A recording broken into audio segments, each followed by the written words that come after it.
मनुष्य का जो आहार है वो कितना उत्तम दे रखा है। यहाँ पर गेहूं है, चावल है, घी है, शक्कर है, बूरा है, दूध है, दही है, काजू, किस्मत, सेब, संतरे, मेवा है, फल है, कितने सुंदर। इन सब को त्याग के मांस खाना प्रारंभ कर देता है। इनको सबको त्याग के ये हुक्का बीड़ी बना लिए ठूठे, इनको पीता है। बताइए क्यों पीता है? क्योंकि ये काल मन रूप में सब में विद्वान हो गया और इसने ही ये सब क्रियाएं करवानी है ताकि इसका चटपटा आहार बने और जिससे इसका जो भोजन है वो स्वादिष्ट बन जावे। हमें वह भून कर खाता है, जीव मरता नहीं। अब यहां आपके मन में एक शंका उत्पन्न होगी कि भाई इसको श्राप दिया किसने? हमारे पिता ने, परम पिता ने, सतपुरुष ने, कबीर देव ने। तो फिर यहां भी शंका उत्पन्न होगी क्योंकि अभी तक ये तत्व ज्ञान आपने सुना नहीं। बाकी जो ज्ञान आपने परंपरागत सुने हैं उनमें आपको कोई डाउट रहा नहीं, चाहे वो कैसे भी हो। और ये नया ज्ञान सुनते हैं तो ढेर सारी शंकाएं मन में उत्पन्न हो जाती हैं, स्वाभाविक है। अब आपके मन में ये आवेगा कि तो फिर भगवान ने इसको श्राप दे ही दिया, वो श्राप ही नहीं देना चाहिए था। पुण्यात्माओं, आप देखते हैं 84 लाख प्रकार की योनियां, कीटाणु, ये जीव जंतु, पशु पक्षी, इसने योनियां बना रखी हैं। यदि परमात्मा इसको ये श्राप नहीं देता तो ये मानव शरीर नहीं देता आपको, और मानव शरीर नहीं देता तो आप कभी भी स्वदेश नहीं जा सकते थे। अब मानव शरीर का इसलिए इसको श्राप देना पड़ा कि ये मनुष्य शरीर पाओगे तो इनको मैं अपने निज घर की जानकारी, खबर पहुंचा सकता हूं, और ये तो दुख पावेंगे क्योंकि इन्हें गलती कर दी, इस नालायक के साथ चले गए, कुत्ते बन के, गधे बन के, सुअर बन के, कैसी दुर्गति हमारी हो रही है। तो पुण्यात्माओं, परमात्मा का जो ये अध्यात्म ज्ञान है ये बिल्कुल सत्य है। इस सत्य में आपको अविश्वास ना होना चाहिए। अविश्वास की जो ना गुंजाइश दास छोड़ेगा नहीं। यदि आप धैर्य पूर्वक इन सत्संगों को, दास के वचनों को, जो गॉड गिवन है, परमात्मा के दिए हुए परम अक्षर ब्रह्म के, सत्य पुरुष के, वो आपको सुनाता हूं। ये किसी डूम भाट के गीत दास नहीं सुनाता, उस परमात्मा का दिया हुआ ज्ञान आपके रूबरू और सभी सदग्रंथों से मेल करके आपके समक्ष प्रमाणित करता हूं। और फिर आपको कुछ दिनों के बाद कति संशय नहीं रहेगी। प्रारंभ में तो संशय होती ही होती है, इन संशयों में ही आप सुनते ही रहिए इस ज्ञान को। इन्हीं से, इस सुनने से, इस सत्संग के सुनने से आपके संशय नाश हो जाएंगे, बिल्कुल संशय नहीं रहेगा। तो कहने का भाव ये दास का है कि पहले हमारा कोई मजहब नहीं था, अब ये इतने धर्म बन गए। पहले एक केवल मानव धर्म था, सभी वेदों में वर्णित विधि अनुसार साधनाएं करते थे, जैसा भी उनके गुरु लोग बताते थे। तो उसका कारण कहां से प्रारंभ हुआ? जब हम यहां महादुखी हुए, किसी का पुत्र मर रहा है, किसी की पुत्री विधवा हो गई है, किसी के माता पिता दोनों ही मर जाते हैं 10-10 वर्ष, 12 वर्ष के बच्चों को छोड़कर, और किसी माता पिता के सामने ही पूरा परिवार नाश को प्राप्त हो जाता है।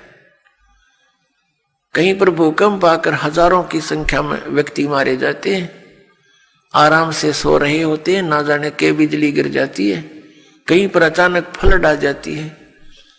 सब परिवार के सदस्य, कोई इधर मर रहा है, कोई इधर फिर रहा है, कोई कहीं पहुंच गया, और कितने प्यार से हम विश्राम कर रहे होते हैं।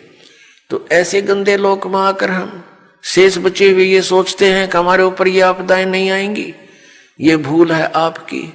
आज तो हम रोज मौत को साथ लिए फिरते हैं, सफर हम करते हैं। 90% व्यक्ति आज सफर में रहते हैं, 80% चाहे कोई मोटरसाइकिल पे, चाहे कोई अपने किसी कारण से भी गाड़ी में।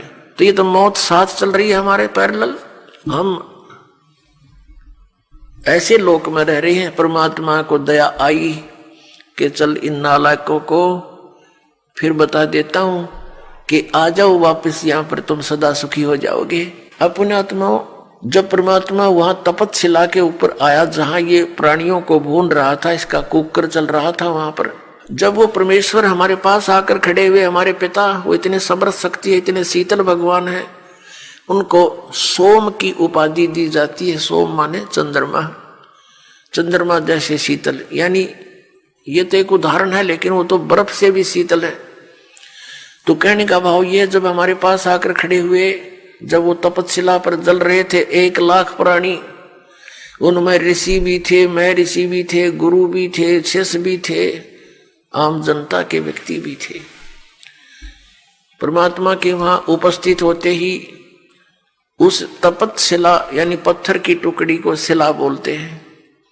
एक तई के, बहुत बड़ी तई के समान है। बाकी सूक्ष्म शरीर जो होता है वो ज्यादा बड़ा नहीं होता, अपने अंगूठे के साइज का रह जाता है, आकार ज्यों का त्यों रहता है। जिस भी शरीर से आप निकल कर गए हो, जब तक आपको दूसरे शरीर में नहीं डाल देता, नहीं आपका दूसरा शरीर नहीं मिलता, तब तक आपका वैसा ही शरीर रहेगा। चाहे आप पितर रूप में रहो, चाहे भूत रूप में रहो, या वैसे भटकते रहो कहीं पर, या स्वर्ग आदि में रहोगे। स्वर्ग के अंदर जाने के बाद फिर आपको नए सिरे से शरीर मिलता है, वहां अलग से शरीर फिर आपका बहुत लंबा चौड़ा और बड़ा बन जाता है। तो कहने का भाव यह है कि रहेगा आकार मनुष्य का ही। तो जब ये दूसरे शरीर में पशु पक्षी के में चला जाता है, तो फिर उस पशु वाला ही शरीर आपका रहेगा। जब उससे निकल जाएंगे तो नेक्स्ट में प्रवेश होगा तो उस जैसा ही हो जाएगा। फिर मनुष्य शरीर में आएगा तो मनुष्य जैसा ही, मनुष्य के अंदर जो आपका जीव आएगा उससे निकलेगा तो फिर भी वो मनुष्य जैसा ही रहेगा। ऐसा होता है। तो इसको ये बहुत थोड़े ही स्थान पर लाखों की संख्या में बैठ सकते हैं। एक शरीर में जैसे किसी बहन भाई में देखा, प्रेतों की पूरी मंडली की मंडली प्रवेश हो जाती है। वो सूक्ष्म शरीर होता है उनका, एक एक में 20-20, 30-30 प्रवेश हो जाते हैं। ये भूत यानी सूक्ष्म शरीर इतना छोटा ही होता है, ये बड़ा भी हो जाता है और घटता घटता इसको बहुत सूक्ष्म छोटा भी बन सकता है, ऐसा आ जाता है। इस अंगूठे से भी छोटा बन जाता है। यानी इसमें एक ऐसा तत्व है जो सूक्ष्म ही है। अब उसका क्या आपको प्रमाण दें? जैसे जो भक्त इस दास से उपदेशी हैं, परमपिता की यथार्थ भक्ति कर रहे हैं, उनकी आंखों के सामने कुछ भक्ति के लक्षण दिखाई देते हैं। ऐसे सूक्ष्म है वो, तार से दिखाई देंगे, कुछ और भी बहुत सी ऐसे नजर आएंगे। वो इतने सूक्ष्म होते हैं, वो आपके भक्ति के परिणाम है, लक्षण है। आपकी कितनी भक्ति बढ़ गई है वो उसका वो समझ लो पैमाना है। और वो इतना सूक्ष्म है कि आप जैसे बस में बैठे हो या गाड़ी में बैठे हो अपनी कार में, और शीशा बंद हो, उस ग्लास से देख रहे हो तो शीशे के बाहर भी दिखेगा आपको, यानी शीशे को भी पार कर जाता है। और अंदर देखोगे तो यहाँ निकट से निकट भी बहुत छोटा भी हो जाता है। तो इस टाइप का सूक्ष्म शरीर होता है जो यहाँ की दूरबीन सूक्ष्मदर्शी या फोटो कैमरे में नहीं आ सकता। वो सूक्ष्म ऐसा होता है शरीर। तो पुण्यात्माओं, कई भक्त, कई बहन भाई चिंतित हो जाते हैं। दास बहुत बार समझाने की चेष्टा करता है, ध्यान रखा करो, एक दूसरे को बता भी दिया करो। अगर कोई इस शंका में हो कि मेरी आंखों के सामने पता नहीं क्या दिखता है, डॉक्टर के पास गया, डॉक्टर कहने लगा ऑपरेशन करवा ले, और डॉक्टरों के पास क्या है, ऑपरेशन करवा ले, वह धुंधला नहीं दिखता। वो हम देखेंगे ऐसे जैसे कोई मच्छर सा घूम रहा है, कोई मक्खी घूम रही है, ऐसे काले काले से कुछ और तरह के भी।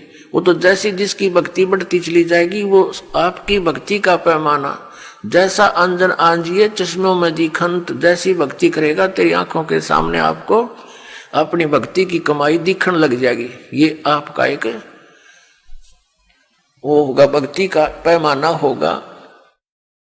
आपका बैंक बैलेंस समझ लो, आप देख रहे हो सामने, तो वो घबरा जाते हैं।